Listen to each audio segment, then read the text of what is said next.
This video is a pep talk for artists who feel like they could need a huge motivation kick. I want to set myself up for success, and probably you want to do that too. Let's take a look at what might be holding you back. What are the things that make other artists successful, and what do they know that we don't? I've spent hours of reading books, listening to success stories and researching useful information for this motivation video, and it was honestly incredibly helpful for myself. And now you can benefit from my conclusions. If you don't already know me, I'm Felicia, an artist from Germany, and I want to make art my full-time job. In his book, Austin Kleon said, "Write the book you want to read."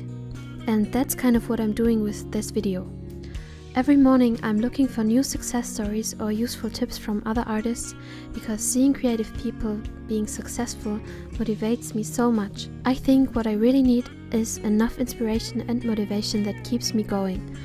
And since I didn't find a specific pep talk like this, I decided to create it for me and for you. So let's take a moment to define what success as an artist means for me, personally. Being able to live from my art, being an inspiration to others, having a nice community, and being able to grow and improve while having a stable income from my art. So now the first thing I want to cover is to look at things that are holding us back and what to do about it. Then I will tell you what I noticed while watching all the other artists' success stories. I was told by many people in my environment I couldn't make good money with art, and that's so not true if you look around closely. There are so many options for artists. You just have to make plans and focus. That was my biggest problem until I decided to go all in. So, one thing that held me back for a long time was the fear of being seen by people I know in real life.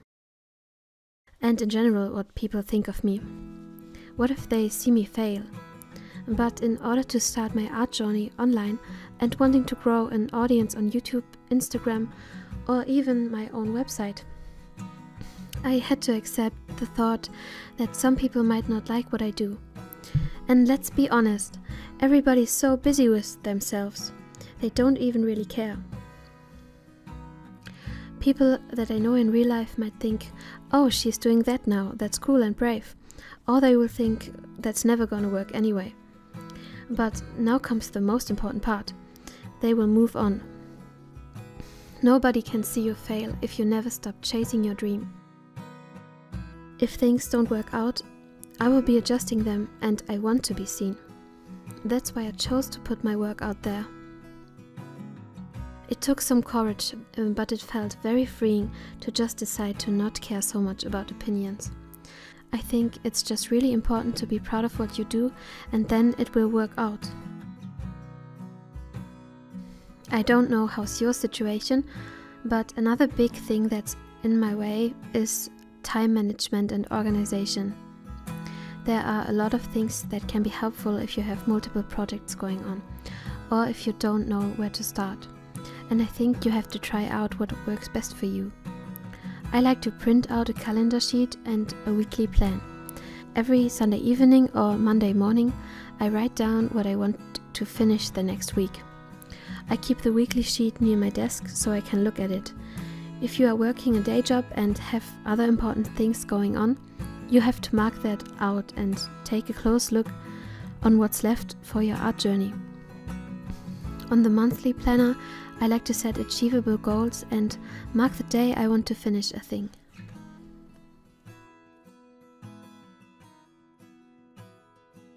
We don't feel ready. Do you also worry about that you don't have a consistent style, or you need to master a particular skill to start sharing your work or selling your work? If you clicked on this video, I think that you probably have a body of work or the skills to do it. For sure, it's very beneficial for an artist to have a really good quality work. But to start building your art career, you don't have to be perfect. And I can say that from my own experience. When I was 18, I had my first exhibition because my dad gave me a room in his. And I totally knew that my work wasn't ready. I was so scared that it would be a total flop. But I sold some original art pieces for small prices, from 30 to 80 euro, to complete strangers. It was more important that I showed up and took the step. I only chose the pieces I was really proud of and took a lot of effort in. And I talked to a lot of people. I think that's the key. Nowadays I still struggle with not feeling ready, and I think I will never feel ready. There's just always something I can improve. I didn't really sell prints the whole time because I thought my work wasn't cohesive enough, and I probably missed a big opportunity here. But now I decided that I am ready and I will get my prints out there.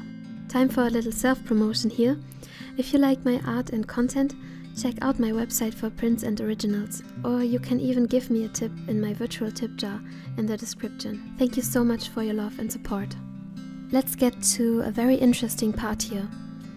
How did other artists succeed? Like I said in the beginning, I've watched a lot of success stories and I've noticed some similarities in the stories. Almost everyone I watched had the same feeling as I had. They were unfulfilled in their jobs and thought that there has to be something else for them. Most of them grew up being warned about the life of the starving artist. Ellie Milan is a very successful and wealthy artist, and she said in one of her interviews that she had to deal with that image. But she still chose this as her job and did everything she possibly could to pursue this path.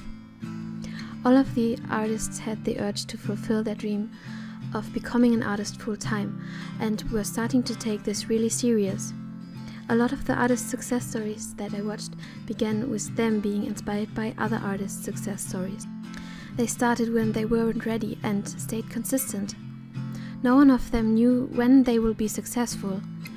They had no perfect plan and didn't know 100% if it would be working out, but they did not quit after 3 months. If they had problems, they continued to push through it. Many of the creators, illustrators, or fine artists didn't even earn any money in the first year of starting to grow their audience and art journey. And many artists, including myself, started small by selling paintings to friends and family. They all focused on improving their skills, painting, practicing, and developing a style and their artistic voice over time. They never stopped learning and being curious. In their growing journey, they figured out what their goal was, why they make art, and what they want to tell the world with it.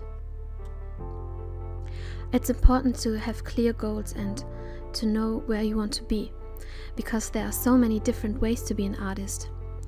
Maybe you can take a moment here and think of where you want to be in a certain amount of time, like a year or in 5 years. Which topics are important to you? What do you like? How many pieces do you want in your portfolio? How much money do you want to make monthly? What do you want to sell to achieve that? Or maybe you want to be accepted by an art school or host your own exhibition. They kept showing up and had a lot of discipline. It's important to overcome creative blocks and other struggles like perfectionism or self-doubt.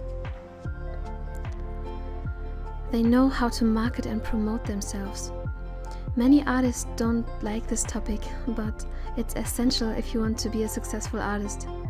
You have to know how to position yourself in the art world, how to tell captivating stories and get your audience to engage.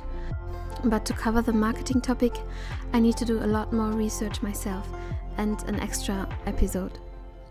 Let me know if you are interested in this kind of video.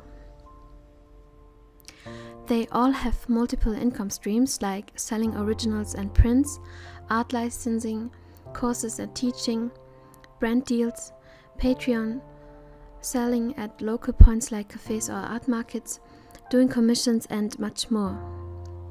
Also, connections and collaborations with other artists seem to play an important role. As for Brooke Carnier, who had a successful artist be her mentor in the beginning of her career, or M. Faulkner, who ran a successful business with a photographer, and the combination of their skills made their artworks very unique.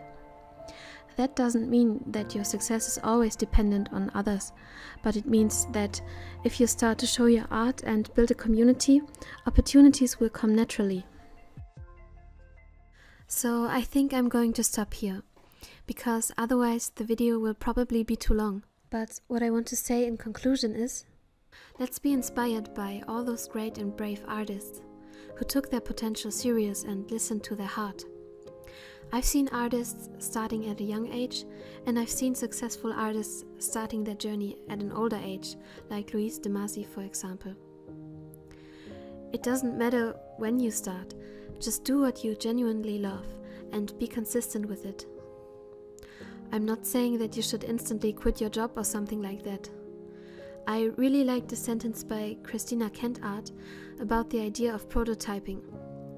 She slowly shifted her focus from her day job to making art part-time at first, to test if the life of an artist is for her.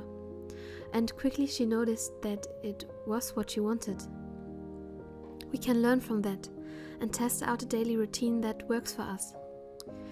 If the prototype doesn't work, we need to change something and not give up. If you feel like art is what is meant for you, you should start making choices that contribute to your dream. And I just want to say, you can do it. Let me know if I should do more artist pep talks with different topics, so that you can listen to them every day and stay motivated. I really hope you feel inspired after this video.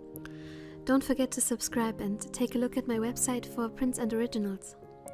Keep fighting and see you next time.